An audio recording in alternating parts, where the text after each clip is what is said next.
Ladies, gents, and gender queers, what's good, baby? God is good, and I'm glad that you are here. Welcome to today, baby. Day 16 of 31 Days of Horror Films, where today we are, and I kid you not, honey, I have not watched this since it came out, because I saw it that one time, and I said, whoa, powerful. We are watching Get Out, the iconic film from the iconic Jordan Peele. And mark my words, he will be my mentor, and I will know him and work with him and know him very well. We are going to watch this film. Honestly, I don't know how long this one is going to be, because just anything about Jordan Peele, I just get consumed by it, because he is a literal genius. So I'm going to watch. We're going to have some commentary. Maybe I may just be consumed, because that's what this is. We're going to talk about it, and we're going to come on back. Ba-da-ba-ba-ba. It's some scary shit. I finished the movie. This is my second time ever seeing Get Out. This is going to be a bit different than the commentary that I've given before. You know, usually I speak throughout it, but there is something about Get Out that hypnotizes me. And I believe that's why I had only watched it one time before, because there's something about Jordan Peele's work, not that it doesn't have any rewatchable quality, but that for me, it's like some things is like a masterpiece is a masterpiece. And there's only so many times that I can watch that masterpiece because it triggers me. And that's not necessarily good or bad, it's effective. Which is effective. That's what the artwork is supposed to do. The journey that we go on with this main character, Chris, Daniel Kaluuya plays this role like he was born for it. I can only imagine that during the auditions that the casting director and Jordan and the producer said, oh, well, yeah, because he fit in so well. And fooled me, honey, because I said he's a Brit. I said, okay, Daniel,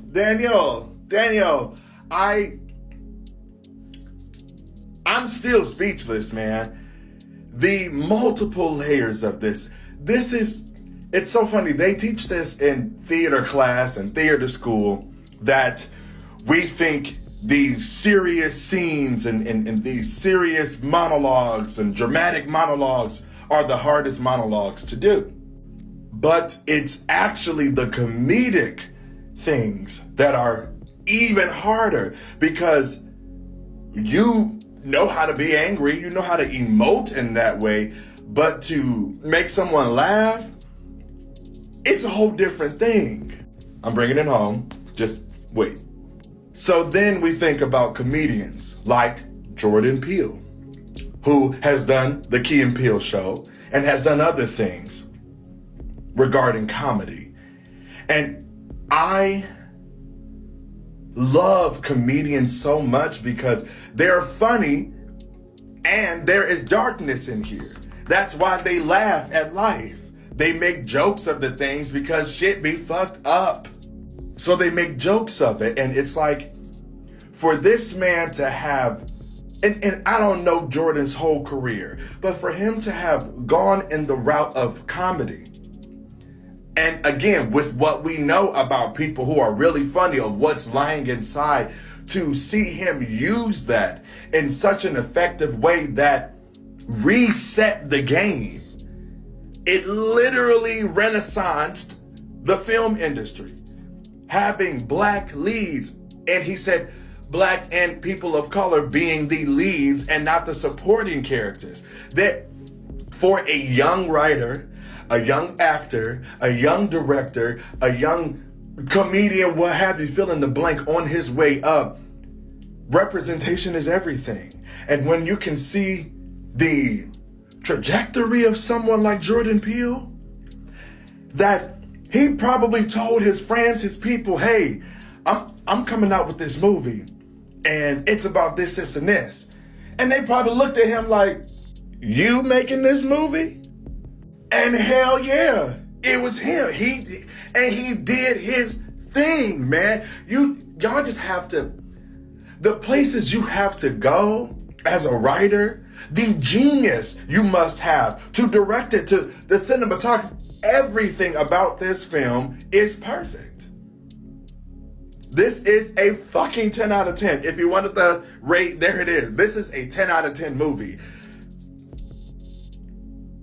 It pulls you. That's how you know a movie is good, when it grabs you. I remember the first time I saw this movie, I couldn't look away. I was excited to see what I was seeing because I'm a horror fanatic. As you can see, doing 31 Days of Horror. I love horror movies. I love horror stories. I love it because there's something about, even when the main character loses or what have you, but usually when they don't, when they defeat this thing as humans, you know, I always try to find the metaphors and what have you in things. And so it's like, especially with like The Conjuring and these movies like that, where these humans are facing up against these demons, monsters, creatures that are attacking them based off of their vulnerability or their mistakes that they've made in the past or what have you. And to see humans, by the help of the Warrens in the Conjuring universe, or Elise in Insidious, or God or what have you, to see them use that spiritual power, use that heightenedness to defeat whatever the monster is inspirational for me. So when we have a movie that is so aware, that is so progressive, that is so racially aware, like Get Out, and they're defeating these inner demons that is racism. It's whoa, and the ending. If you haven't seen the movie, the ending's coming. For the ending, as we know, Lil Rel's character pulls up. He sees Rose, trifling ass, love the actress, trifling ass Rose, and Chris, you're fighting over this gun. And then Jordan said he originally wrote it, that Chris, that altercation with this police car pulling up, not knowing that was his friend, that it was going to end differently. But he said, we've already seen that. Like, I want to give something different. And I'm so glad he did, because there are times for reality, and this movie definitely had a lot of reality. And there are times where we can have some hope. We can win in this one. We can live in this one. You don't have to see the black person die in this one. It's just fantastic. LaKeith Stanfield, fantastic. From the beginning of the movie where he's walking to when we see him again after oh my God. Every actor in this movie bodied it down. The writers, the cinematography, the crew, Crafty, everybody. You know a movie is good when you feel the energy, when a movie becomes an entity. That's how you know somebody done put their foot in it. And I am still inspired. And I've talked about it more than I've even commented on it. I'm feeling so much.